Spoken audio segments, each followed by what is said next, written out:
Here's a story we hear an awful lot. Why do you get into rock and roll? Why do you do it? Justin Hayward once told us he did it for pocket change. Remember when Mick Jagger said years ago that when he joined the Rolling Stones and did this band, he thought that band would only last a few years? We continue our great interview series with Justin Hayward and John Lodge, who are now traveling separately, not with the Moody Blues anymore. They have their own band and they're doing their own thing on Rock History Music.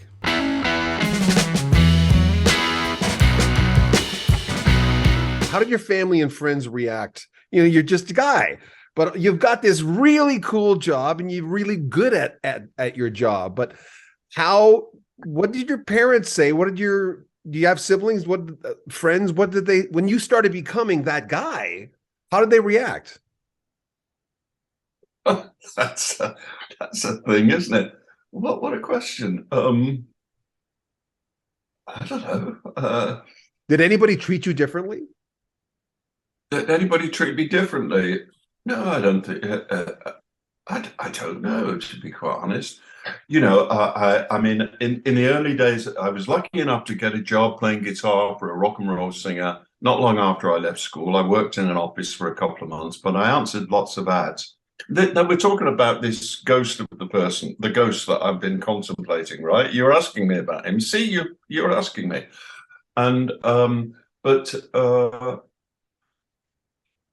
When I joined the Moody's, it was with some kind of purpose to get my songs done.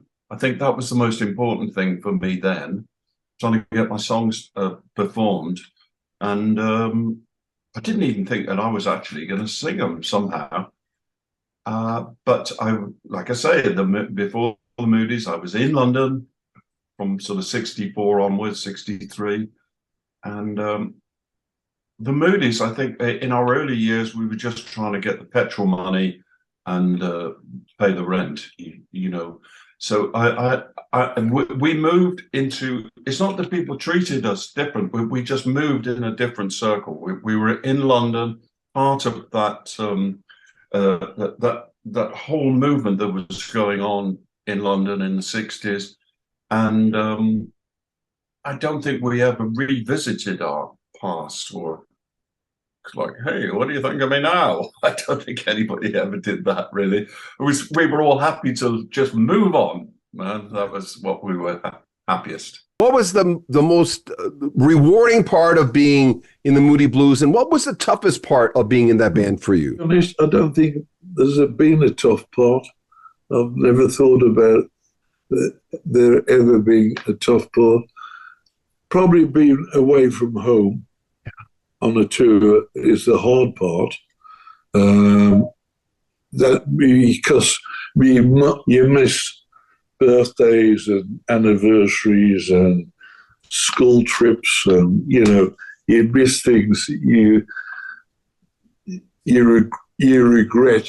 But if your family was with you and understand what you do, and I've always kept my family involved, my children involved, so they know where Dad is all the while. It's worked for me. So I've had trouble. No highlights. Too many. Yeah. Speaking of that, do you keep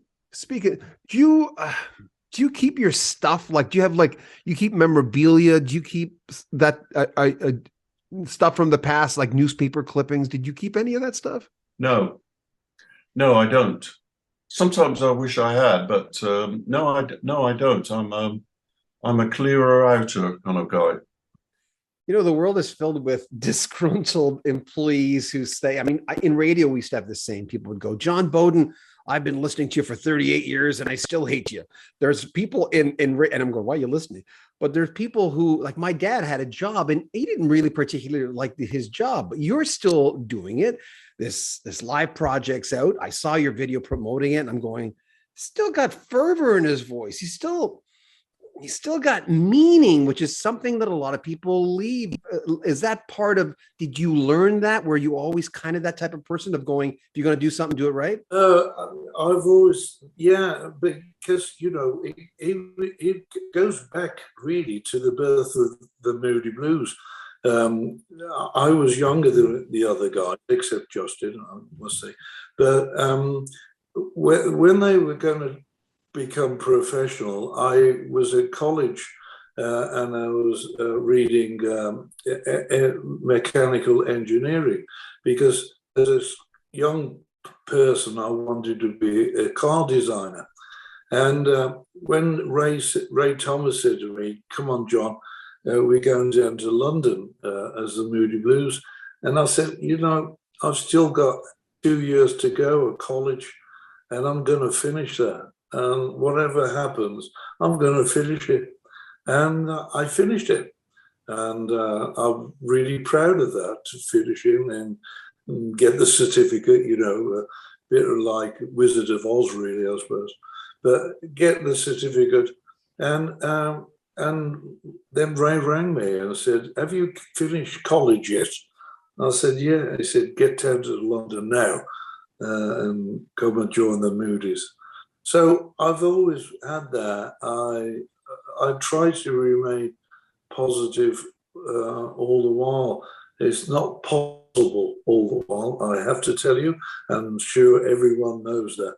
But if I always try and think about the glass being half full and not half empty. It's the same level in the glass, but it's a different attitude. Yeah. Different attitude together. One of my mentors used to say, you know, everyone looks at the center of the pie from a different angle, sometimes way over there, but it's important to know how the other guy thinks and stuff. But you're good at finishing the file. That's how my wife puts it. She closes the file. You went to school, you close that file, you know? Yeah, absolutely. For me, it's really important because, you know, it manifests itself in a lot of ways. You know, I wrote a song called House of Four Doors, and that is like opening a door, going in, checking it all out, and say, "Okay, I've done that, come out, close the door, see another door." And, you know, you can widen your horizons, but you're still keeping focused on who you are as a person. Remember, subscribe to the channel. We'd love to have you on board. And keep in mind, we have a Patreon. You can get early access to our videos. You can make a donation via PayPal, but subscribe, like our videos, comment on them, and like them. I'm John Bowden. This is Rock History Music. Take care of yourself.